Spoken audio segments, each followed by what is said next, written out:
உங்கள் எல்லோரையும் ஆண்டவராகிய இயேசு கிறிஸ்துவுடைய நாமத்திலே நான் இந்த செய்தி வேலைக்கு அன்போடு கூட வரவேற்கிறேன். கர்த்தருடைய கரம் அவர்களோடு இருந்தது. இது நம்முடைய இந்த மாதத்தினுடைய கருப்பொருளாக இருக்கிறது. நம் கடந்த வாரத்திலேயே கர்த்தருடைய கரம் அவர்களோடு இருந்தது என்றால் என்ன பொருள், அது என்ன அர்த்தம், பழைய ஏற்பாட்டில் அது எப்படி பயன்படுத்தப்பட்டிருக்கிறது, அது புதிய ஏற்பாட்டில் அது எப்படி நாம் புரிந்து கொள்ளுகிறோம், கடந்த வாரத்திலே நாம் அதை ஆரம்பித்து விட்டோம். நாம் தொடர்ந்து கர்த்தருடைய கரம் நம்மோடு இருப்பதை நம்ம ட்ரேஸ் பண்ணி பார்க்க போகிறோம். ஒரு மனிதனுடைய வாழ்க்கையில் தேவன் எப்படி இடைபட முடியும். கடந்த வாரம் பவுலுடைய வாழ்க்கையில் கர்த்தர் நேரடியாய் வந்து செயல்பட்ட ஒரு எக்ஸாம்பிளை படித்தோம். அப்போஸ்தலர்கள் ஆண்டவராகிய இயேசு கிறிஸ்துவுக்கு பிற்பாடு சபையை ஸ்தாபித்தார்கள்.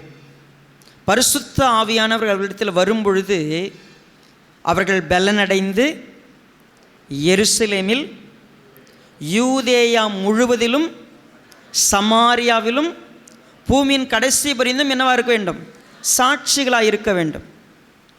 ஸோ அவர்களுக்கு தேவனுடைய ராஜ்யத்தை ஸ்தாபிக்கிற பொறுப்பு கொடுக்கப்பட்டது. அந்த பொறுப்பை அவர்கள் சரிவர செய்ய ஆரம்பித்தார்கள். 120 பேராக இருந்தவர்கள் 5000 பேர் 3000 பேர் வந்தாங்க, 5000 பேர் வந்தாங்க, 8000 பேர் ஆச்சு. மல்டிப்ளை ஆகின பிற்பாடு நம்ம பார்த்தோம், மிகப்பெரிய ஒரு உபத்திரவம் எழும்பியது. சீஷர்கள் சிதறி போனார்கள். இந்த அப்போஸ்தலர் நிருபத்தில் படிக்கிற பொழுது 8வது அதிகாரத்தில் நம்ம ஒரு வார்த்தையை வாசிப்போம். அவர்கள் எல்லாரும் சிதறி போய் சமாரியா யூதேயா தேசங்களில் சிதறி போனார்கள். பிலிப்பு என்பவன் சமாரியா நாடுகளில் போய் என்ன போயிட்டு ஊழியம் செய்ய ஆரம்பிக்கிறாங்க. இப்போ நல்லா கவனிக்கணும், கர்த்தராக இயேசு கிறிஸ்து உங்களுக்கு ஒரு கமிஷன் கொடுத்தார்.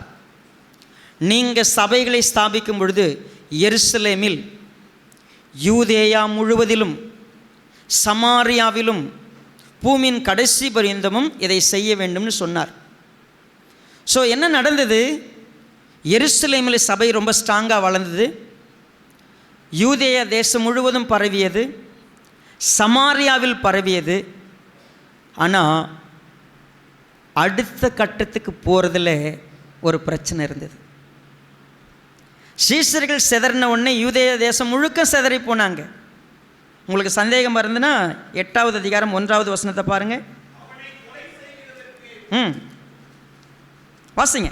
அவனை கொலை செய்கிறதற்கு சவுலும் சம்மதித்திருந்தான். அக்காலத்திலே எருசலேமில் உள்ள சபைக்கு மிகுந்த துன்பம் உண்டாயிற்று. அப்போஸ்தலர் தவிர மற்ற யாவரும் யூதேயா சமாரியா தேசங்களில் சிதறப்பட்டு போனார்கள். எல்லாரும் யூதேயா சமாரியா தேசங்களுக்கு போயிட்டாங்க. ஊழியம் பெருக ஆரம்பித்தது. இப்போ பிலிப்பு, ஸ்தேவான் இவர்கள் எல்லாரும் ஊழியம் செஞ்சாங்க யூதேயா சமாரியா. எருசலேமில் இருந்த சபையில் இருந்தவர்கள் அத்தனை பேரும் யூதர்கள்.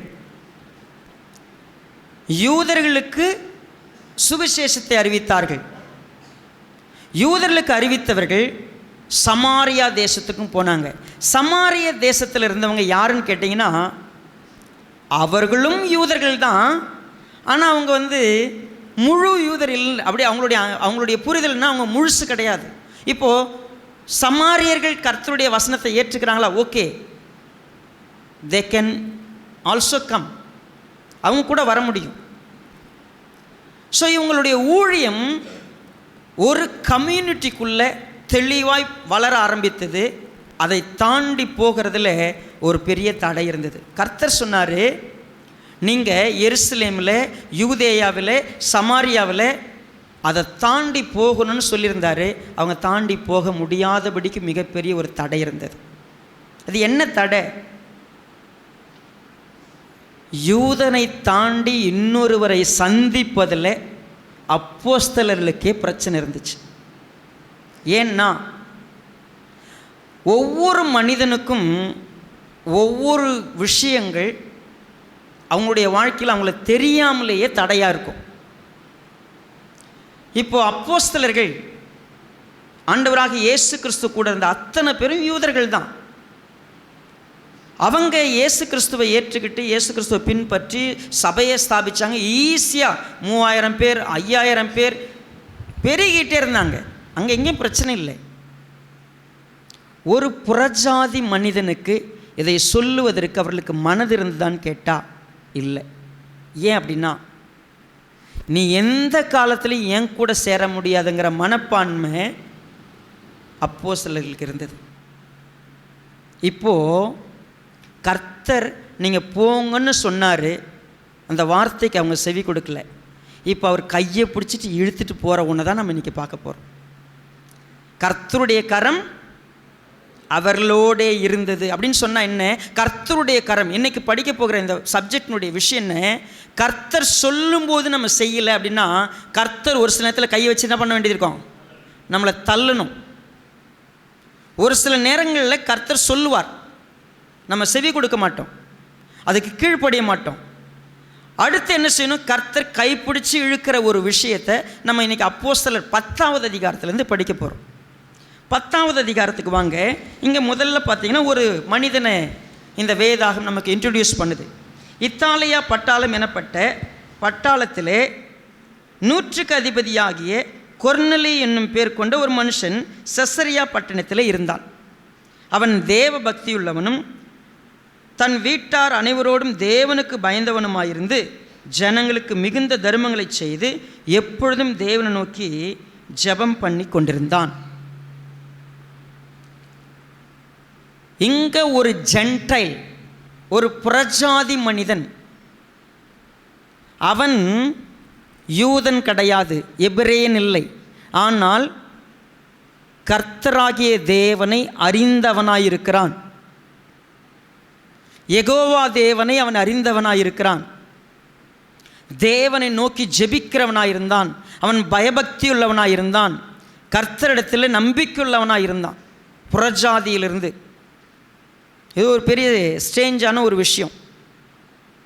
ஸோ இந்த மனிதனை வேதாகம் நமக்கு இன்ட்ரடியூஸ் பண்ணிவிட்டு அவனிடத்தில் கர்த்தர் ஒரு செய்தியை சொல்லுகிறார். என்ன சொல்லுகிறார் பாருங்கள். அவன் ஜெபித்து கொண்டிருக்கும் பொழுது, கொர்நேலியுவே என்று அழைக்கவும் பிரத்யட்சமாய் தரிசனம் கண்டு அவனை உற்று பார்த்து, ஒரு தூதன் வந்து பேசும்போது அவனை பார்த்து பயந்து, ஆண்டவரே என்ன என்றான். அப்பொழுது அவன், உன் ஜெபங்களும் உன் தர்மங்களும் தேவனுக்கு நினைப்பூட்டுதலாக அவர் சந்நிதியிலே வந்து எட்டினது. இப்பொழுது நீ யோப்பா பட்டணத்துக்கு மனுஷரை அனுப்பி பேதுரு என்று மறுபேர் கொண்ட சீமோனை அழைப்பி, அவன் தோல் பதனிடுகிறவனாகிய சீமோன் என்னும் ஒரு இடத்தில் தங்கி இருக்கிறான். அவனுடைய வீடு கடலோரத்தில் இருக்கிறது. நீ செய்ய வேண்டியதை அவன் உனக்கு சொல்லுவான் என்றான். அவனுக்கு ஒரு தெளிவான முழு அட்ரஸோட, கடலோரத்தில் ஒரு வீடு இருக்குது, அது தோல் பதனிடுகிறவனாகிய சீமோனுடைய வீடு, அந்த வீட்டில் பேதுருன்னு ஒருத்தர் தங்கியிருக்கிறாரு, அது யோப்பா பட்டணத்தில் இருக்கிற வீடு, ஃபுல் அட்ரஸுங்க. அது குறுக்கு சந்திலுக்கு தான், எங்கே இருக்கு எல்லாம் கிளியராக சொல்லி, நீ அங்கே என்ன பண்ணு, அங்கே தங்கி இருக்கிறவனை போய் கூப்பிடு. நீ போய் கூப்பிட்டினா வருவான். அவன் வந்து உனக்கு எல்லாவற்றையும் சொல்லுவான், என்ன செய்யணும் அப்படின்னு சொல்லிட்டு. சரி, இங்கே சொல்லிட்டார். இப்போ அங்கே மெசேஜ் போகுது பேதுருக்கு ரொம்ப பசிங்க அன்றைக்கி பார்த்து. அதுவும் மத்தியானம் 12 மணிக்கு எதுக்கு தான் பசி வந்துச்சுன்னு தெரியல, சரியான பசி மனுஷனுக்கு. சரி, சாப்பிட்லான்னு ஆயத்தம் பண்ணும்போது நல்ல பசியில் அவனுக்கு ஒரு தரிசனம். இந்த தரிசனத்தில் என்ன பார்க்குறான்? வானத்திலேருந்து ஒரு பெரிய போர்வையில் எல்லா மிருகங்களும் அதில் இருக்குது. எல்லா மிருகங்களும் வானத்திலேருந்து இறங்கி வருது. அப்போ உனக்கு ஒரு சத்தம் கேட்கிறது, நீ அதை போய் அடித்து புசி அப்படின்னு சொல்லிட்டு. நம்ம வாசிக்கலாம் 11வது வசனத்திலேருந்து. வானம் திறந்திருக்கிறதாகவும் 4 முனைகளும் கட்டப்பட்ட பெரிய துப்பட்டியைப் போல ஒரு விதமான கூடு தன்னிடத்தில் இறங்கி தரையில் விடப்பட்டிருக்கிறதாகவும், அதிலே பூமியில் உள்ள சகல விதமான 4 கால் ஜீவன்களும் காட்டு மிருகங்களும் ஊரும் பிராணிகளும் ஆகாயத்து பறவைகளும் இருக்கிறதாகவும் கண்டான். அல்லாமலும், பேதுருவே, எழுந்திரு, அடித்து புசி என்று அவனுக்கு சொல்லும் ஒரு சத்தம் உண்டாயிற்று. 14வது வசனத்தை பாருங்க. அதற்கு பேதுரு, அப்படியல்ல ஆண்டவரே, தீட்டும் அசுத்தமுமாய் இருக்கிற யாதொன்றையும் நான் ஒரு காலும் புசித்ததில்லை என்றான். ஏஞ்சி சாப்பிடுன்னு சொன்னது யாரு? தேவன் சொல்றாரு. அவன் என்ன சொல்றான் தேவனுக்கு பதில்? எப்படி நான் சாப்பிடுவேன்? நோ, நான் சாப்பிட மாட்டேன். எனக்கு சாப்பிட்டு பழக்கம் கிடையாது. நான் இந்த பகுதியை படிக்கும்போது எனக்கு நிறைய பேர் ஞாபகம் வந்தாங்க. சாப்பிடும்போது பார்த்தீங்கன்னா, சாதாரண கத்திரிக்காய் சாப்பாட்டில் விழுந்தால் கூட நம்ம என்ன பண்ணுவோம்? நம்ம ஒரு சிலதெல்லாம் என்ன பண்ண மாட்டோம். நம்ம இங்கே இருக்கிற நிறைய பேர், நான் இதை சாப்பிட மாட்டேன், நான் அதை சாப்பிட மாட்டேன். எங்களுக்கு வழக்கம் கிடையாது. சாப்பாட்டு விஷயத்தில் நம்ம அந்த தட்டில் பார்த்தோன்னே நம்ம முகம் ஒரு கோணல் போகும் பாருங்க. அந்த மூக்கை பிடிக்கிறது, சே அப்படின்னு ஒரு மாதிரி ஒரு ஆக்ஷன் நம்ம பண்ணோம் தெரியுங்களா சாப்பாட்டை பார்த்துட்டு. பேதுருக்கு யூதர்களுடைய வழக்கம் என்ன வழக்கம்? அசுத்தமான மிருகங்களை அவங்க சாப்பிட முடியாது. விரிகுளம் உள்ள எந்த மிருகமும் அது ஒருவேளை ஒரு சிலவற்றை சாப்பிடலாம், ஒரு சிலவற்றை சாப்பிடக்கூடாது. ஒரு யூதன் நியாயப்பிரமாணத்தின்படி, ஒரு இஸ்ரவேலன் அப்படி தான் சாப்பிடணும். ஒரு சிலதெல்லாம் அசுத்தமானதை தொடக்கூடாது. கர்த்தர் சொல்லியிருக்கிறார். அதை அவங்க பாரம்பரியமாக கடைபிடிச்சிட்டு இருக்கிறாங்க. நான் சிங்கப்பூருக்கு 2009 போயிருந்தேன். முதல் முறை போயிருந்தேன். ஃபஸ்ட் டைம் போன உடனே எனக்கு இந்தியாவை தவிர வேறு எங்கேயும் போனதில்லை. சிங்கப்பூர் தான் ஃபஸ்ட்டு போயிருக்கிறேன். ஸோ எனக்கு விருந்து வைக்கிறாங்க. ஒவ்வொரு நாளும் ஒவ்வொரு குரூப் ஒரு விருந்து. ஸோ நண்டு, பெரிய நண்டை கூட்டின்னு போய் கொடுத்தாங்க. சாப்பிட்டோம். ஓகே, நண்டு பிரச்சனை இல்லை. ஸோ என்னை கேட்டாங்க, நீ ஸ்வீட் சிக்கன் சாப்பிடுவான்னு கேட்டாங்க. சிக்கன் ஸ்வீட்டாக இருக்கும் பொழுது ஓகே அப்படின்னு சாப்பிட்லாம் அப்படின்னு. ஸோ ஸ்வீட் சிக்கன் ஆர்டர் பண்ணாங்க. கொஞ்ச நேரம் கழிச்சு அந்த சாப்பாடு என் முன்னாடி வந்துச்சு. எனக்கு பார்த்த உடனே உள்ளே அப்படி தூக்கி போட்டுச்சு. ஸ்வீட் சிக்கன்னா வேறு ஒன்றும் தவிக்கலை, சரியா? முன்னாடி என்ன வச்சுருக்குது? தவளையை பிடிச்சி செஞ்சு வச்சுருக்குறாங்க. நான் என்ன செய்வேன்? ரொம்ப கஷ்டம். சரி, ரைட், என்ன பண்ணலாம்? சாப்பிட மாட்டேன்னு சொன்னால் அது என்னவாக இருக்கும்? சாப்பிட்லான்னு சொன்னால் என்னவாக இருக்கும்? என்னை கேட்குறாங்க, how you try any before அப்படின்னு கேட்டேன். நீ எப்போயா சாப்பிட்ருக்கிறியா? நோ. ஸோ அப்போ சொன்னாங்க, நீங்கள் சாப்பிட பிடிக்கலைன்னா ஓகே, யூ டோன்ட் டேக், பிரச்சனை இல்லை. ஓகே, நான் ஐ வில் ட்ரை, நான் ட்ரை பண்ணுறேன் அப்படின்னு சொல்லி ட்ரை பண்ணேன். என் மனசு, என் உடம்பு எல்லாம் என்ன செய்யுது? இருந்த நிலையை பார்த்தா ரொம்ப கொடூரமான நிலை என் மனசு. சரி, பரவாயில்ல, முழுங்கிடுவோம் அப்படின்னு சொல்லி ட்ரை பண்ணி ஓகே செய்வேன். எதை கொடுத்தாலும் சாப்பிடுவான் பொழுது அப்படின்னு அடுத்த நாள் என்னை கூப்பிட்டு போனாங்க. ஓகே, வேற ஒரு இடத்துக்கு கூப்பிட்டு போய் வேற ஒரு சாப்பாடு, நல்ல இவ்வளோ நீளமான எலும்பு கறியெல்லாம் இருந்துச்சு. ஆர்டர் பண்ணிட்டாங்க. சைனீஸில் அதுக்கு ஒரு பேர். கொஞ்ச நேரம் கழிச்சு அது வேறு, இதெல்லாம் நான் டீட்டெயிலான சொல்லலை. அந்த சாப்பாடை சாப்பிட்ணும். கொஞ்ச நேரம் கழிச்சு டியூரியன் ஃப்ரூட் எல்லாத்தையும் ட்ரை பண்ணேன். ரொம்ப கஷ்டமான சூழ்நிலை. அப்போ பாஸ்டர் ஒரு விஷயம் எனக்கு சொல்லி கொடுத்தார். ஒருவேளை உங்களுடைய கலாச்சாரத்தில் இது கிடையாது, நீங்கள் ரெட் மீட்லாம் சாப்பிட மாட்டீங்க, ஒருவேளை ஆட்டுக்கறி மட்டும் சாப்பிட்லாம், கோழி சாப்பிட்லாம், மீது எதையும் சாப்பிட மாட்டேன்னு சொல்லலாம்.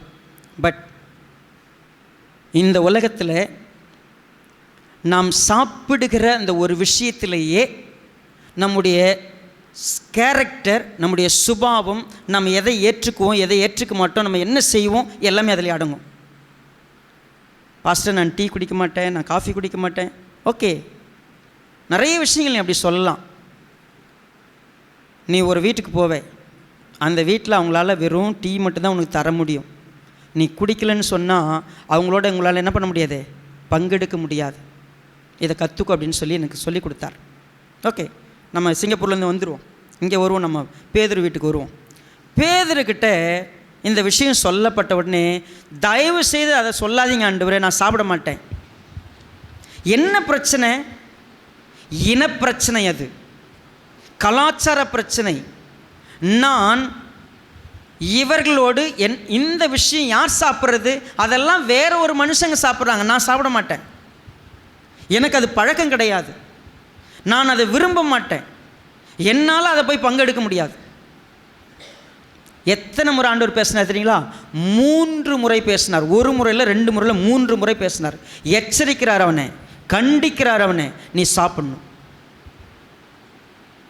இன்னும் ஸ்டில் he didn't understand. அவனுக்கு சுத்தமாக புரியல. திடீர்னு எனக்கு ஒரு தரிசனம், இது வரைக்கும் இல்லாத ஒரு அனுபவம், திடீர்னு எல்லா விலங்குகளும் அதில் இருக்குது, அடித்து புசின்னு சொல்கிறாரு. எப்படி இது சாத்தியம்? இது கர்த்தர் தான் சொல்கிறாரா? இது கர்த்தர் தான் என்கிட்ட பேசுகிறாரா? கொஞ்சம் சந்தேகமாக இருக்குது. சேம் டைம் கொர்னலின்னு ஒரு மனுஷன், அவங்ககிட்ட தேவதூதன் வந்து சொல்கிறான், நீ போ யோப்பா பட்டணத்துக்கு போ, அங்கே தோல் 11 வீட்டில் பேதுருன்னு ஒருத்தர் இருக்கிறாரு, அந்த பேதுருங்கிற மனுஷனை போயிட்டு, அது வந்து கடலோரத்தில் இருக்கிற வீடு, நீ போய் அவனை கூப்பிடு, அவன் வருவான், அவன் வந்து உனக்கு சொல்லுவான். திடீர்னு இத்தனை நாள் இல்லாமல் திடீர்னு இன்றைக்கி என்ன ஆண்டவர் இப்படி சொல்கிறாரு அப்படின்னு கேட்டு அவன் யோசிக்க கூட இல்லை. அவன் என்ன தெரியுமா செஞ்சான்? இமீடியட்டாக 2 வேலைக்காரங்களை கூப்பிட்றான், தேவ பக்தியில் ஒரு மனுஷனை கூப்பிட்றான், நீங்கள் புறப்பட்டு போங்க, போயிட்டு நான் இது எல்லாம் எனக்கு சொல்லப்பட்டது, நீங்கள் போய் செய்யுங்க. 2 விதமான மனிதர்கள் இதில். 2 விதமான மனிதரில் ஒரு மனிதன் 3 வருஷம் ஆண்டவராக இயேசு கிறிஸ்து கூட படுக்கையில், சாப்பாட்டில், நடக்கையில், எல்லா இடத்திலும் கூட இருந்தவன். அவன் ஒன்றை மறந்து போயிருந்தான். அவன் என்ன மறந்து போயிருந்தான்? கர்த்தர் எனக்கு ஒரு வார்த்தை சொன்னார், நீ பரிசுத்த ஆவி வந்த பிற்பாடு எருசலேம், யூதேயா, சமாரியா, பூமியின் கடைசி பரியந்த பூமியில் இருக்க எல்லா இடத்துக்கும் நீ போகணும். அந்த இடத்துக்கு மட்டும் என்னால் போக முடியாது ஆண்டவரே, நான் போக மாட்டேன். இப்போ தரிசனம் கொடுக்கப்பட்டாச்சு, இதோடு இது 2 தானா? Something is there. இப்போது பேதுருக்கு ஒரு விஷயம் சொல்லப்படுகிறது. என்ன சொல்லப்படுகிறது? 17வது வசனம். அப்பொழுது பேதுரு தான் கண்ட தரிசனத்தை குறித்து தனக்குள்ளே சந்தேகப்படுகையில், இதோ கொர்நேலியுவினால் அனுப்பப்பட்ட மனுஷர்கள் சீமோனுடைய வீட்டை விசாரித்து கொண்டு வாசற்படியிலே வந்து நின்று, பேதுரு என்று மறுபேர் கொண்ட சீமோன் இங்கே தங்கியிருக்கிறாரா என்று கேட்டார்கள்.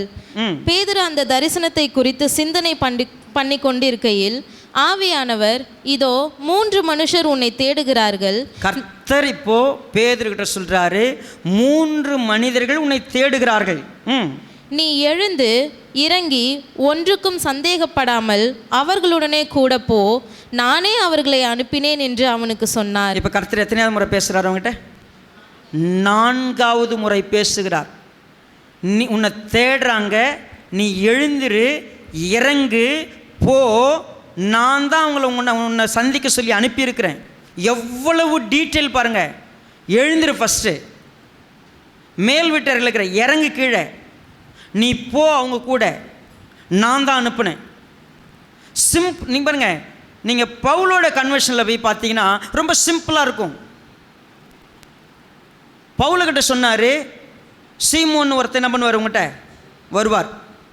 சீமோன்ட்டு சொல்கிறார், பவுல்னு ஒருத்தர் இருக்கிறான், போய் பார். நேர்த்திரவன் நிறப்பட்டில் அந்த இடத்துல இருக்கிறான், போய் பார். முடிஞ்சு போச்சு. இங்கே எழுந்துரு, இறங்கு, நீ போ. இவ்வளவு டீட்டெயிலாக சொல்கிறதுக்கு பின்னால் என்ன இருக்குது அப்படின்னா, அவனுடைய உள்ளம் எழுந்திருக்க விருப்பம் இல்லை, இறங்க விருப்பம் இல்லை, போக விருப்பம் இல்லை. முழு டீட்டெயிலும் கிடைச்ச பிற்பாடும் ஏன் தெரியுமா? அவனுடைய ஜாதி அவனை தடுக்கிறது, அவனுடைய இனம் அவனை தடுக்கிறது, அவனுடைய பழக்கம் அவனை தடுக்கிறது, அவன் வளர்ந்த விதம் அவனை தடுக்கிறது. அவன் எதையெல்லாம் நான் செய்ய மாட்டேன் என்று வளர்ந்து விட்டானோ அதெல்லாம் அவனுக்கு மிகப்பெரிய தடையாக இருக்கிறது. இப்போது நீ யார்கிட்ட போகணும் பாருங்க, 21. அப்பொழுது பேதுரு கொர்நேலியுவினால் தன்னிடத்தில் அனுப்பப்பட்ட மனுஷரிடத்திற்கு இறங்கி போய், இதோ நீங்கள் தேடுகிறவன் நான் தான், நீங்கள் வந்திருக்க காரியம் என்ன என்றான். அதற்கு அவர்கள் நீதிமானும் தேவனுக்கு பயப்படுகிறவனும் யூத ஜனங்கள் எல்லாராலும் நல்லவர் என்று சாட்சி பெற்றவருமாகிய கொர்நேலியு என்னும் 100க்கு அதிபதி உம்மை தம்முடைய வீட்டுக்கு அழைப்பித்து உம்மால் சொல்லப்படும் வார்த்தைகளை கேட்கும்படி பரிசுத்த தூதனாலே தேவயத்தனமாய் கட்டளை பெற்றார் என்றார்கள். இப்போ ஒரு முக்கியமான விஷயத்தை பேதுருக்கிட்ட ஷேர் பண்ணுறாங்க. நல்லா கவனிங்க, வேத வசனம் எப்படி அமைந்திருக்கிறது. தேவன் சொல்லுகிறார், நீ எழுந்திரு, இறங்கி போ, நான் அனுப்புனேன். இப்போ வந்தவங்க எந்த இன்ட்ரோடக்ஷனும் செய்ய வேண்டிய அவசியமே இல்லை. பட் ஸ்டில் வந்தவங்க ஒரு விஷயத்தை சொல்கிறாங்க. ஒரு 100க்கு அதிபதி, அவன் நல்லவன், அவன் நீதிமான், யூதர் எல்லாரிலும் சாட்சி பெற்றவன். கரண்ட்டு ஷாக் அடித்த மாதிரி பேதுருவுக்கு மைண்டில் ஒரு பெரிய கிளிக் வருது, ஒரு லைட் எரியுது. இல்லை, நம்ம ஏற்கனவே இந்த மாதிரி ஒருத்தனை கேள்விப்பட்டுருக்கிறோமே. மத்தேயு 8வது அதிகாரம்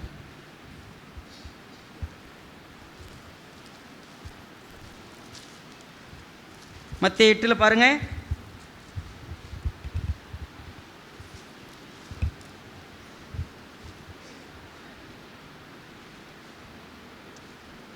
ஐந்தாவது வசனம். இயேசு கப்பர்நகூமில் பிரவேசித்த போது 100க்கு அதிபதி ஒருவன் அவரிடத்தில் வந்து, இந்த 100க்கு அதிபதியை பற்றி நம்ம படிச்சிருக்கிறோம்ல லூக்கா 7வது அதிகாரத்தில். மத்தேயு 8 கையில் வச்சுட்டு லூக்கா 7வது அதிகாரத்துக்கு வருவோம்.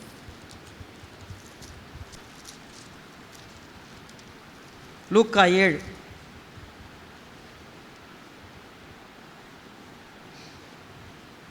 பாருங்க, 3வது வசனம். அவன் இயேசுவை குறித்து கேள்விப்பட்ட போது அவர் வந்து தன் வேலைக்காரனை குணமாக்க வேண்டும் என்று அவரை வேண்டிக் கொள்ளும்படி யூதருடைய மூப்பரை அவரிடத்தில் அனுப்பினான். அவர்கள் இயேசுவினிடத்தில் வந்து அவரை கருத்தாய் வேண்டிக் கொண்டு, நீர் இந்த தயவு செய்கிறதற்கு அவன் பாத்திரனாய் இருக்கிறான், அவன் நம்முடைய ஜனத்தை நேசிக்கிறான், நமக்கு ஒரு ஜெப ஆலயத்தையும் கட்டினான் என்றார்கள். ஒரு 100க்கு அதிபதி, ஒரு புறஜாதியான மனுஷன் இயேசுவினிடத்தில் அறிமுகமாகிறான். கப்பர்நகூமுக்கு வரும்பொழுது அவன் நல்லவனும் நீதிமானுமாயிருந்தான். எப்படி இருந்தான்? யூதர்களுக்குன்னு ஒரு ஜபாலயத்தை கட்டியிருந்தான், ஜனத்தை ரொம்ப நேசிக்கிறான். அவனுடைய வேலைக்காரன் ஒரு சின்ன பையன் உடம்பு சரியில்லாது இருக்கிறான்னு சொல்கிறதுக்காக அவன் எடுத்துக்கொண்ட பிரயாசத்தை வேதம் அடையாளம் காட்டியது. அவன், ஆண்டவரே, ஒருவன் நான் வான்னா வருவான், ஒருத்தன் போனா போவான், என்னுடைய அதிகாரத்துக்கு கீழ்ப்பட்டவங்க நிறைய பேர் இருக்கிறாங்க, ஆனால் நீர் என்னிடத்தில் வர்றதுக்கும் நான் வந்து உங்களை பார்க்குறதுக்கும் எனக்கு தகுதி கிடையாது. ஒரே ஒரு வார்த்தை சொல்லுங்கள், என் வேலைக்காரன் குணமாகணும். ஆண்டவராக இயேசு கிறிஸ்து இந்த விசுவாசத்தை பார்த்து சீஷர்கள்ட்ட ஒரு வார்த்தை சொன்னார். மத்தேயு 8வது அதிகாரத்தில் 10வது வசனம். இயேசு இதை கேட்டு ஆச்சரியப்பட்டு தமக்கு பின் செல்லுகிறவர்களை நோக்கி, இஸ்ரவேலருக்குள்ளும் நான் இப்படிப்பட்ட இஸ்ரவேலர்ல கூட இப்படிப்பட்ட ஒரு விசுவாசத்தை நான் என்ன பண்ணல, காணவில்லை என்று. அப்ப புறஜாதியான ஒரு மனுஷன் தேவன் மேல அவ்வளவு நம்பிக்கை வச்சவனா இருக்கிறான். இப்ப அடுத்த வசனத்தை பைபிள்ல கொஞ்சம் உத்து பார்க்கலாமா பாருங்க. அநேகர் கிழக்கிலும் மேற்கிலும் இருந்து வந்து பரலோக ராஜ்யத்தில் ஆபிரகாம், ஈசாக்கு, யாக்கோபு என்பவர்களோட பந்தி இருப்பார்கள். ஆண்டவராக இயேசு கிறிஸ்து பூமியில் இருக்கும்போது சீஷர்களை சொன்னாரு, அநேகர் கிழக்கிலும் மேற்கிலும் இருந்து வந்து ஆபிரகாம், ஈசாக், யாக்கோபு என்ன பண்ணுவாங்க, பந்தி இருப்பாங்க. ராஜ்யத்தின் புத்திரரோ புறம்பான இருளிலே தள்ளப்படுவார்கள். எப்பவே சொல்லிட்டாரு. ஆரம்பத்திலேயே பேதுருக்கிட்ட, யாக்கோபுக்கிட்ட, யோவான்கிட்ட எல்லாத்தையுமே சொன்னார். புறஜாதிகள் ரட்சிக்கப்படுவாங்க, புறஜாதிகள் சர்ச்சில் வருவாங்க, ஏற்கனவே சொன்னார். இப்போ சேம் ஒரு 100க்கு அதிபதின்னு கேள்விப்பட்டோடனே பேதுருக்கு இவ்வளோ நேரம் கொஞ்சம் சந்தேகம் இருந்துச்சு. ஒரு மாதிரி யோசித்திருப்பாப்புல, எப்படி போகிறது, எப்படி என்ன செய்கிறது. என்னாச்சு தெரியுங்களா? இமீடியட்டாக பேதுரு கிளம்பிட்டார். பேதுரு போகிறார். நம்ம அப்போஸ்தலர் 10வது அதிகாரத்துக்கு வருவோம். அப்பொழுது பேதுரு அவர்களை உள்ளே அழைத்து அவர்களுக்கு உபசாரம் செய்து மறுநாளிலே அவர்களுடனே கூட புறப்பட்டான். கவனிங்க, வந்தவங்க புறஜாதி மக்கள். உங்களுக்கு ஒரு முக்கியமான விஷயம் சொல்லிடுறேன். யூதர்கள் தங்களுடைய வீடுகளில் புறஜாதியாரை உள்ளே கூப்பிட மாட்டாங்க. நீங்கள் நம்ம தேசத்தில் ஒரு சில இனங்கள் உண்டு, அவங்க வீட்டுக்குள்ளே ஈஸியாக போக முடியாது, ஆச்சாரமாக பார்ப்பாங்க. நீங்கள் உட்காந்த இடத்த கழுவி விடுவாங்க, கழுவிட்டு தெளித்து விடுவாங்க, இதெல்லாம் நடக்கும். சேம் இம்மீடியட்டாக பேதுரு கர்த்தர் சொன்னார், இவங்க சொல்கிறது சரியாக இருக்குது, அவன் ஒரு 100க்கு அதிபதி, நான் ஏற்கனவே கர்த்தர் சொன்ன வார்த்தை எனக்கு நினைவுக்கு வருகிறது, இது கர்த்தர் உறுதி செய்திருக்கிறார், நான் இதை செய்ய வேண்டும் என்று சொல்லி அவளை உள்ளே அழைத்து அவளுக்கு போஜனம் கொடுக்குறான், அவங்கள சாப்பிட வைக்கிறான். அவங்க தங்குறாங்க. அடுத்த நாள் காலையில் கிளம்புறாங்க. கிளம்பியாச்சு, போயாச்சு. அவன் போய் சேருக்கிறான். ஸோ கொர்நேலியு அவனை ரிசீவ் பண்ணுறான். என்ன நடக்கிறது பாருங்க அடுத்தது. மறுநாளிலே செசரியா பட்டணத்தில் பிரவேசித்தார்கள். கொர்நேலியு தன் உறவின் முறையாரையும் தன்னுடைய விசேஷித்த சிநேகிதரையும் கூட வரவழைத்து அவர்களுக்காக காத்திருந்தான். பேதுரு உள்ளே பிரவேசிக்கிற பொழுது கொர்நேலியு அவனுக்கு எதிர்கொண்டு போய் அவன் பாதத்தில் விழுந்து பணிந்து கொண்டான். பேதுரு அவனை தூக்கி எடுத்து, எழுந்திரும், நானும் ஒரு மனுஷன்தான் என்றான். ஈஸியாக போய் தொட மாட்டாங்க. என்னெல்லாம் நடக்குதுன்னு கொஞ்சம் கவனிச்சு பாருங்க. அவன் போய் காலில் விழுறான். உடனே சொன்னான், நான் வெறும் மனுஷன், என் காலில் விழாத. அவனை தொட்டு தூக்குறான். இதெல்லாம் பேதுருவிடத்தில் ஏற்பட்ட மிகப்பெரிய மாற்றம். போய் அவங்களோட போஜனம் பண்ணான், அவங்க கூட சாப்பிட்டான். சத்தியத்தை, சுவிசேஷத்தை எப்படி அழகாக அவங்களுக்கு போதிக்க முடியுமோ. இயேசு கிறிஸ்து யார், எதற்காக பூமிக்கு வந்தார், அவர் எதுக்காக ரத்தம் சிந்தினார், என்ன நடந்திருக்கிறது, அத்தனையும் சுவிசேஷமாய் சொன்னார். அப்படி சொல்லும் பொழுது என்ன நடக்கிறது? குறிப்பாக இந்த வார்த்தைகளை பேதுரு பேசிக் கொண்டிருக்கிறார். 44வது வசனம். இந்த வார்த்தைகளை பேதுரு பேசிக் கொண்டிருக்கையில் வசனத்தை கேட்டவர்கள் யாவர் மேலும் பரிசுத்த ஆவியானவர் இறங்கினார். அவர்கள் பல பாஷைகளை பேசுகிறதையும் தேவனை புகழுகிறதையும் பேதுருவோடு கூட வந்திருந்த விருத்த சேதனமுள்ள விசுவாசிகள் கேட்கும்போது பரிசுத்த ஆவியின் வரம் புறஜாதிகள் மேலும் பொழிந்தருளப்பட்டதை குறித்து பிரமித்தார்கள். எல்லாருக்கும் ஆச்சரியம். யூதர்கள் கூட வந்திருந்தாங்க. கூட வந்திருந்த யூதர்களுக்கு முன்பதாக பேதுரு போய் சாப்பிட்றாரு, ஒருத்தனை தொட்டு தூக்குறாரு, அவங்ககிட்ட பேசுகிறாரு. சிம்பிளாக இதை நம்ம புரிஞ்சுக்கணும் அப்படின்னு சொன்னால் 10வது அதிகாரத்தில் 11வது அதிகாரத்தில்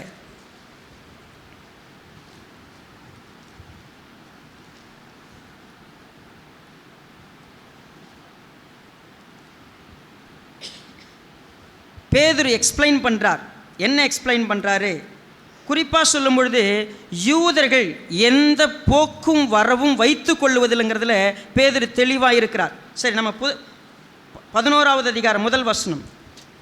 புறஜாதியாரும் தேவ வசனத்தை ஏற்றுக்கொண்டார்கள் என்று யூதேயாவில் இருக்கிற அப்போஸ்தலரும் சகோதரரும் கேள்விப்பட்டார்கள். பேதுரு எருசலேமுக்கு திரும்பி வந்தபோது விருத்த சேதனம் உள்ளவர்கள் அவனை நோக்கி, விருத்த சேதனம் இல்லாத மனுஷரிடத்தில் நீர் போய் அவர்களோட போஜனம் பண்ணினீர் என்று அவனோட வாக்குவாதம் பண்ணினார்கள். எல்லாரும் பிரச்சனை பண்ணுறாங்க. எப்படி நீங்கள் ஒரு புறஜாதியார் இடத்துல போக முடியும்? புறஜாதியார் எப்படி இதுக்குள்ளே வர முடியும்? நம்ம எல்லாரும் தேவனுடைய ஜனம், நமக்கு மட்டும்தான் உரிமை இருக்குது, மற்றவங்க இதுக்குள்ளே எப்படி வரலான்னு சொல்லி எல்லோரும் வாக்குவாதம் பண்ணுறாங்க. அவங்களுக்கு எக்ஸ்பிளைன் பண்ணுறார். முழு எக்ஸ்பிளனேஷன் வருது. அந்த எக்ஸ்பிளனேஷனில் இன்னைக்கு பார்க்கும்பொழுது 18வது வசனத்துலேருந்து பார்க்கலாம். இவைகளை அவர்கள் கேட்டபொழுது அமர்ந்திருந்து, அப்படியானால் ஜீவனுக்கு ஏதுவான மனம் திரும்புதலை தேவன் புறஜாதியாருக்கும் அருளி செய்தார் என்று சொல்லி தேவனை மகிமைப்படுத்தினார்கள். பாருங்க, புறஜாதியாருக்கும் இதெல்லாம் கொடுத்திருக்கிறார்னு சொல்லி தேவனை மகிமைப்படுத்தினாங்க. ரைட், தொடர்ந்து வாசிங்க. ஸ்தேவான் நிமித்தமாய் எழும்பின உபத்திரவத்தினாலே சிதறப்பட்டவர்கள் சுவிசேஷ வசனத்தை யூதர்களுக்குள்ளே அன்றி மற்ற ஒருவருக்கும் அறிவியாமல் பெனிக்கே நாடு, சீப்புரு தீவு, அந்தியோக்கியா பட்டணம் வரைக்கும் சுற்றி திரிந்தார்கள். பாருங்க, சுவிசேஷத்தை யூதர்களுக்கு மட்டும்தான் அறிவிச்சாங்க, வேற யாருக்கிட்டையும் அவங்க சொல்லலை. அவர்களில் சீப்புரு தீவாரும் சிரேனே பட்டணத்தாருமாகிய சிலர் அந்தியோக்கியா பட்டணத்துக்கு வந்து கிரேக்கருடனே பேசி கர்த்தராகிய இயேசுவை குறித்து பிரசங்கித்தார்கள். பாருங்க, அவங்க எல்லாரும் இப்போ என்ன செஞ்சாங்க? அந்தியோக்கியான்னு ஒரு பட்டணத்துக்கு போகிறாங்க. அந்தியோக்கியா பட்டணம் ஒரு புறஜாதிகள் நிறைந்திருக்கிற ஒரு பட்டணம். தொடர்ந்து அடுத்த வசனம். கர்த்தருடைய கரம் அவர்களோடே இருந்தது. கர்த்தருடைய கரம் அவர்களோடே இருந்தது. அநேக ஜனங்கள் விசுவாசிகளாகி கர்த்தரிடத்தில் திரும்பினார்கள். கர்த்தரிடத்தில் அநேகர் திரும்புவதற்கு கர்த்தர் அவங்கள புஷ் பண்ணி கொண்டு போக வேண்டியிருந்தது. அவர்கள் புறஜாதி இடத்துல போனார்கள். 2 விஷயங்களை இந்த பகுதியிலிருந்து தேவன் நம்மிடத்தில் பேச விரும்புகிறார். ஒன்று, சுவிசேஷத்தை எடுத்து செல்ல வேண்டிய நாம் கர்த்தர் எல்லா இடங்களுக்கும் உலகம் யாரை வேண்டுமானாலும் சந்திப்பதற்கு கர்த்தர் விரும்புகிறார். ஆனால் நாம் ஒரு சில இடங்களுக்கு செல்லுவதை தவிர்க்கிறோம். ஒரு சில விஷயங்களை நாம் வளைந்து கொடுப்பதில்லை. ஒரு சில விஷயங்களை நம்ம ஏற்றுக்கிறதில்லை. ஏன் தெரியுமா? we are not comfortable with that. ஒரு சில இடங்களுக்கு நமக்கு போகிறதுக்கு பிடிக்காது. ஒரு சிலவங்க கூட பேச மாட்டோம். ஒரு சில விஷயங்களை நம்ம செய்ய மாட்டோம். கர்த்தருடைய ஊழியத்தை செய்வதற்கு, கர்த்தருடைய சத்தியத்தை சொல்கிறதுக்கு நீங்கள் எங்கேயாவது ஸ்டிஃப்னெக்காக இருந்தால், நீங்கள் எங்கேயாவது வளையாது இருந்தால், எங்கேயாவது நீங்கள் விட்டு கொடுக்காதவங்களா இருந்தால் நீங்கள் கர்த்தருக்கு பயன்படவே முடியாது. நீங்கள் ஜாதி பார்ப்பீங்க, நீங்கள் இனம் பார்ப்பீங்க, நீங்கள் சுத்தம் பார்ப்பீங்க, நீங்கள் ஏதோ ஒன்று உங்கள் வாழ்க்கையில் எனக்கு இது இருந்தால் எனக்கு செய்ய முடியாது, அது இருந்தால் செய்ய முடியாது. இப்போது உங்கள் வாழ்க்கையில் ஒவ்வொரு விஷயத்தையும் நீங்கள் கம்பேர் பண்ணி பாருங்கள். இப்படி இருந்தால் தான் நான் இருப்பேன், அப்படி இருந்தால் தான் நான் இருப்பேன் அப்படின்னு சொல்லி நீங்கள் உங்களுக்கே ஒரு ஸ்டாண்டர்டை வச்சுருப்பீங்க. உங்களுக்கு இருக்கக்கூடிய ஸ்டாண்டர்ட்ஸ் கர்த்தருக்கு பயன்பட முடியாதபடிக்கு மிகப்பெரிய தடையாக இருக்கும். நான் ஊழியத்துக்கு வரும்பொழுது மறுபடியும் நினைவுபடுத்துகிறத, விசுவாசம் திருச்சபைக்காக தரிசனத்தோடு நான் ஊழியத்துக்கு வரல. இந்த திருச்சி பற்றி எனக்கு தெரியவே தெரியாது. நான் ஊழியத்துக்கு ஒப்பு கொடுத்தோடனே 2 பேர் படிக்க போகிறோம்னு சொல்லி எங்களுக்கு நியூஸ் கிடச்சி. எனக்கு நம்முடைய முன்னாள் போதகர் பால்ராஜ் என்னுடைய மருமகனும் நானும் படிக்க போகிறோம். இந்த திருச்சபைக்கு ஒரு போதகர் வரப்போகிறார். பால்ராஜாவுக்கு அடுத்தது ஒரு போதகர் வரணும், அது அந்த சகோதரன் வரணும். நான் திருவண்ணாமலையில் இருக்கக்கூடிய திருச்சபைக்கு அடுத்த போதகராய் வருவதற்கு, இல்லை ஊழியத்தை வேற எங்கேயும் ஆரம்பிக்கிறதுக்கு எனக்கு அதுதான் என்னுடைய எண்ணம். அப்படி தான் வந்தேன். கடைசியாக 2007 செப்டம்பர் அக்டோபரில் ஏற்பட்ட பிரச்சனை ஒவ்வொருத்தருகிட்டே பாஸ்டர் கேட்குறார். சென்னையில் மீட்டிங் நடக்கிறது, ஒவ்வொருவராக வரிசையாக கேட்குறாங்க, ஒவ்வொரு புதட்டையும் கேட்குறார். இந்த விசுவாசம் திருச்சபைக்கு போகணும், ஊழியத்துக்கு போகணும், யாராவது நீங்கள் யாரெல்லாம் விரும்புகிறீங்க சொல்லுங்கள். ஒரு 8 பேர் உட்காந்துருக்குறாங்க. முதல் போதர்கிட்ட கேட்டார், எங்கள் ஒய்ஃபுக்கு சென்னையில் வேலை, அதனால் நான் சென்னையை விட்டு எங்கேயும் போக மாட்டேன். இன்னொருத்தர் கேட்குறார், எனக்கு கிராம ஊழியம் ஒத்து வராது. இன்னொருத்தர்கிட்ட கேட்குறார், இல்லை பாஸ்டர். 8 பேரும் இல்லை. இந்த ஊழியத்துக்கு இங்கே வரணும்னு படித்தவர்கிட்ட கேட்கும்போது சொன்னார், நான் நாங்கள் சொந்தக்காரங்களாக இருக்கிறதுனால யாரும் என் பேச்சு கேட்க மாட்டாங்க. கடைசியாக பாலு என் கோர்ட்டுக்கு வருது. எனக்கு பாஸ்டர் கேட்குறார், வில் யூ நீ அங்கே போவியா, வில் யூ கோ தேர்? இந்த கேள்விக்கு நான் பதில் சொல்லணும். என் பக்கத்தில் என்னுடைய க்ளோஸ் ஃப்ரெண்ட் இருக்கிறாப்புல, அவரும் இப்போ ஊழியத்தில் தான் இருக்கிறார். ஏலே உன்னை சிக்க வச்சுட்டாங்களே, அங்கே தண்ணி கிடையாது, குடிக்கிற தண்ணி இல்லை, கரண்ட்டு கிடையாது, அங்கே குடும்பம், அங்கே வீடே கிடையாது, ஒரு வீடு கிடையாது, சுற்றி காடு. உன்னால் எந்த ஊழியத்தை அங்கே செய்ய முடியாது, வேணாம், தயவு செய்து முடியாதுன்னு சொல்ல. ஒன்றும் இல்லை, நீ உன்னை எங்கே அழைச்சாங்கன்னு நீ அங்கே போவே. நான் ரொம்ப யோசிச்சுட்டு வீட்டில் இருக்கிறேன். எனக்கு நல்லா ஞாபகம் இருக்குது, ரொம்ப சோர்வாக போய் பெட்டில் அப்படி படுத்தேன். கர்த்தருடைய ஆவியானவர் என்கிட்ட பேசினார். தம்பி, கரண்ட் இருந்தால், தண்ணி இருந்தால், மக்கள்லாம் இருந்தால், உனக்கு எல்லா வசதியும் இருந்தால் ஊழியத்துக்கு போவியோ? அவன் யோசனை, இல்லையா நான். அப்புறம் ஏன் படுத்திருக்கிற? எழுந்துரு ஃபஸ்ட்டு, போய் பாஸ்டருக்கு பதில் சொல்லு. என்ன தெரியுமா சொன்னேன்? என்னை ஏன் பாஸ்டர் போவியான்னு கேட்குறீங்க? போன்னு சொல்லுங்கள், நான் போகிறேன். நான் இந்த இடத்துக்கு வரும்பொழுது ஒரு ஆதாரமும் இல்லை இந்த ஊழியம் என்ன நடக்கும் அப்படின்னு சொல்லிட்டு. 20-25 பேர். இந்த ஊழியம் இன்னைக்கு எந்த அளவுக்கு பரவி இருக்குதுங்கிறதுக்கு ஒரு விஷயம் தெரியுமா? நான் எதையாவது ஒன்று எனக்கு தடையாக பார்த்துருந்தேன், எனக்கு அன்கம்ஃபர்டபுளாக பார்த்தேன், நான் செய்ய மாட்டேன்னு சொல்லியிருந்தா இது எங்கேயும் போயிருக்காது. நான் ஒன்றை எனக்கு தடையாய் நான் எடுத்துக்கொள்ளுவேன். இந்த இடத்துக்கு என்னால் முடியாத ஆண்டவரே, நான் செய்ய மாட்டேன், நான் வளைய மாட்டேன், நான் குனிய மாட்டேன், நான் இறங்க மாட்டேன். Well, I will see other. வேறு யார் எனக்கு அது பேர் பயன்படுவாங்க, நான் பார்த்துக்கிறேன். கர்த்தர் உங்கள்கிட்ட கெஞ்சிக்கிட்டு இருக்க மாட்டார். நாம் அநேக இடத்துல விரைப்பாக நிற்கிறோம், என்னால் முடியாதுன்னு நிற்கிறோம், நான் செய்ய மாட்டேன்னு நிற்கிறோம். ஏன்னா அதுக்கு நமக்கு வேறு ஒன்று, எனக்கு அதில் பழக்கம் இல்லை, எனக்கு அதில் ஈடுபாடு இல்லை, எனக்கு அதில் எதுவும் நான் வேண்டாம். கர்த்தருடைய கரம் என்னை கூட்டு வந்தது எனக்கு தெரியும். இத்தனை வருஷமாகவும் கர்த்தருடைய கரம் நடத்திக்கிட்டு இருக்கிறத நான் பார்க்குறேன். கர்த்தருடைய கரம் அவர்களோடு கூட இருந்தது. அநேகர் விசுவாசத்துக்குள்ளே வந்தாங்க. அப்போஸ்தல நடபடிகள் நான் வெறும் படிக்கிறதில்லை, அது என் வாழ்க்கையாக இருக்குதா. நீங்கள் இதுவரைக்கும் நீங்கள் நிற்கிறீங்களே, எத்தனை இடத்துல கர்த்தர் உங்களை என்ன பண்ணியிருப்பார், மறுபடியும் 4 முறை கூட பேசியிருப்பார், 5வது முறை இன்னொருத்தர் மூலமாக கூட பேசியிருப்பார். ஆனால் நான் இறங்கி போயிருப்பேனா, நான் விட்டு கொடுத்துருப்பேனா, நான் எதையாவது பரவாயில்ல கர்த்தருக்காக எதை வேணால் நான் சகிச்சுப்பேன். நான் சாப்பிட்ட விஷயந்தான் என் கூட சாப்பிட்டவங்க என்னை பற்றி போய் பாஸ்டர்கிட்ட சொன்னது. பாஸ்டர், டியூரியன் ஸ்டீஃபன் சூப்பராக சாப்பிட்றாப்புல. ஏன்னா durian it's taste like heaven, smells like hell. அது வாடை என்ன அப்படின்னா நரக வாடை அந்த பழம். எனக்கு பெரிய ஆசீர்வாதம், என் மூக்கில் அந்த வாசனை தெரியாது. சாப்பிட்டேன், ரொம்ப சந்தோஷமாக சாப்பிட்டேன்.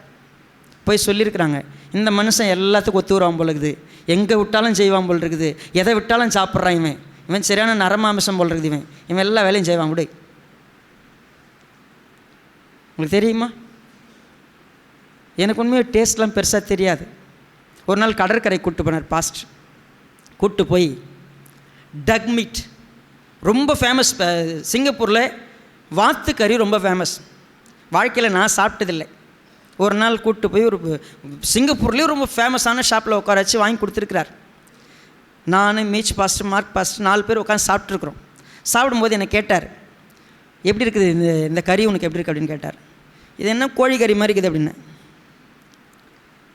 இதுக்கு எந்த டேஸ்ட்டும் தெரியாது, எல்லாம் ஒரே டேஸ்ட்டு போல இருக்குது. இதுக்கு எனக்கு தெரில, எல்லாம் எனக்கு ஒன்று, எதையும் பெருசாக எடுத்துக்கிறது இல்லை, எது வந்தாலும் ஓகே.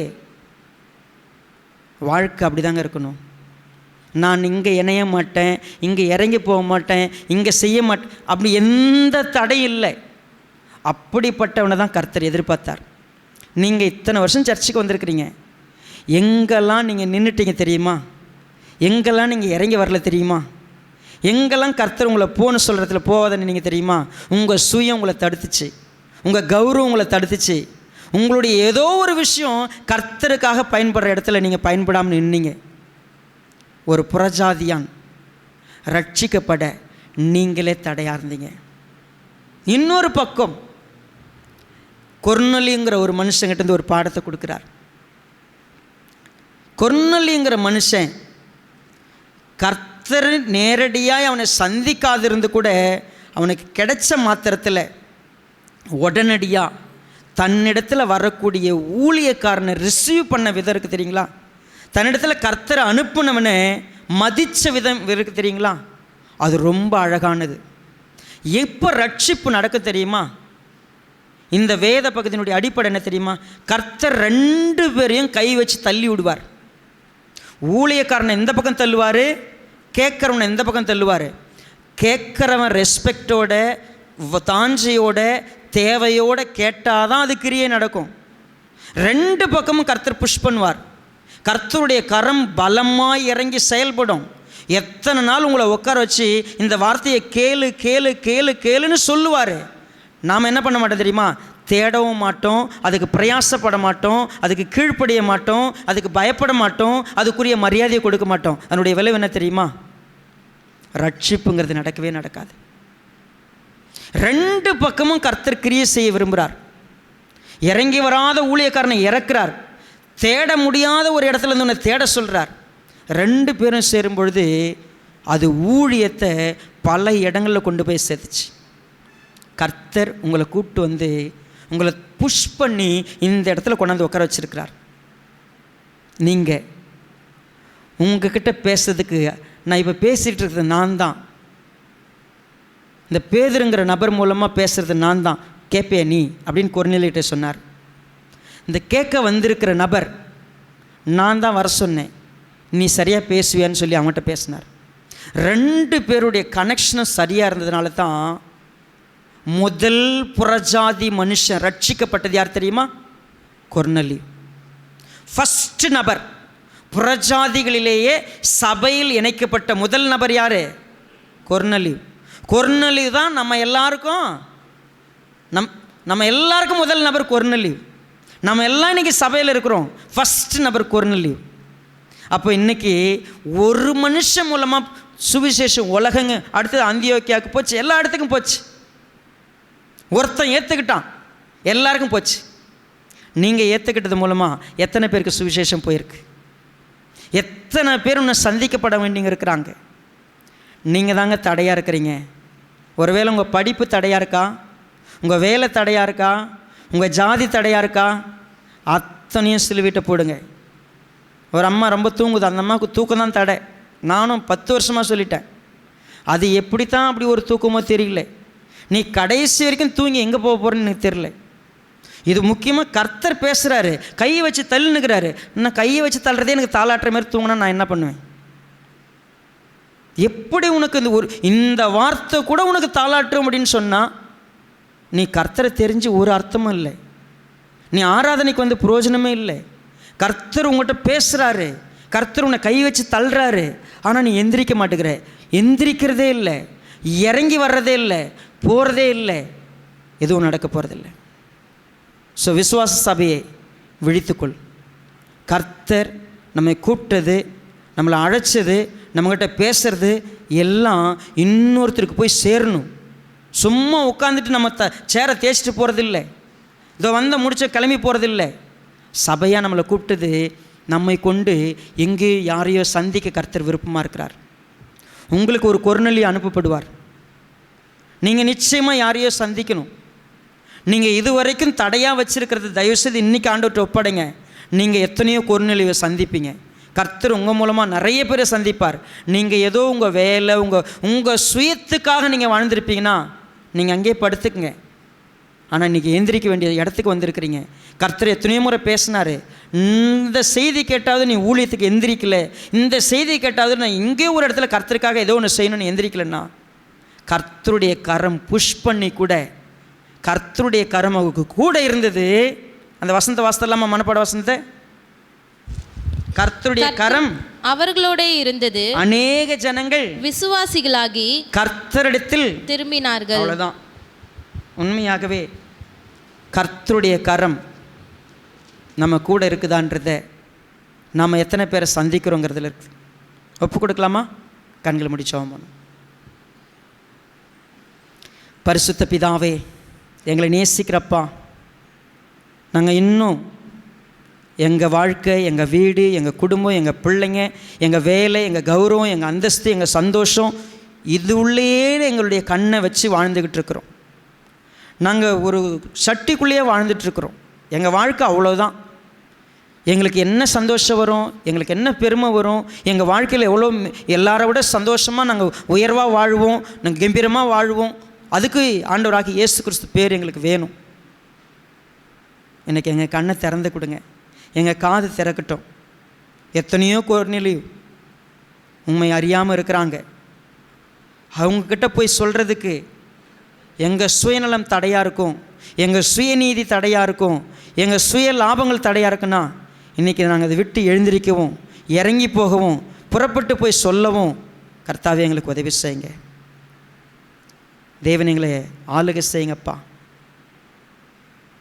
எத்தனையோ பேர் காத்துக்கிட்டு இருக்கிறாங்க. அறுவடை பெருசாக இருக்குது, ஆட்கள் தான் இல்லை. என்ன எங்களுக்கு இன்னும் எங்கள் ஜாதியை பிடிச்சிட்டு உட்காந்துருக்குறோம், எங்கள் இனத்தை பிடிச்சிட்டு உட்காந்துருக்குறோம், எங்கள் குலத்தை பிடிச்சிட்டு உட்காந்துருக்குறோம். எங்கள் வாழ்க்கையில் எத்தனையோ விஷயங்கள் எங்களை தடை செய்யுது. நான் வளர்ந்த பழக்கம் என்ன அப்படி செய்யுது, எங்கள் அப்பா அம்மா வளர்த்த விதம் அப்படி செய்யுது, என்னுடைய ஹேபிட் எல்லாம் அப்படி தான் இருக்குது. நான் என்றைக்கும் எதையும் விட்டு தர்றதில்லை. கஞ்சி குடிக்கணுன்னா எனக்கு கசக்குது, வேறு இறங்கி போய் சாதாரணமாக இருக்குன்னா எனக்கு நான் ரொம்ப அதை யோசிக்கிறேன். என் தடை எல்லாத்தையும் உங்கள்கிட்ட ஒப்பு கொடுத்துட்டு எங்கே என்ன வச்சாலும் உங்களுக்காக நான் பயன்படுவேன். எப்படி பயன்படுத்தினாலும் நான் பயன்படுவேன். யாரோ ஒருத்தர் ரட்சிக்கப்படணும். அந்த ரட்சிப்புக்கு நான் தடையாக இல்லாதபடிக்கு என்னுடைய குறைகளை, என்னுடைய தடைகளை கர்த்தர் அப்புறப்படுத்த ஒப்பு கொடுக்குறோம். இந்த வார்த்தைகள் ஒவ்வொருத்தருடைய இருதயத்திலும் பேசட்டும். பலமாய் நீங்கள் ஆண்டவரே வழிநடத்துங்க. ஒவ்வொருத்தரையும் சந்திங்க. ஒவ்வொருத்தருடைய உள்ளமும் தொடப்படட்டும். விசுவாச சபை எழும்பட்டும், அநேகரை சந்திக்கட்டும். கர்த்தர் உம்முடைய கரத்தினால் எங்களை வழிநடத்தி தாழ்த்தி இயேசு ராஜாவின் நாமத்தில் ஒப்புக் கொடுக்கிறோம் நல்ல பிதாவே, ஆமென். நம்ம எல்லாம் எழுந்து நிற்கலாம்.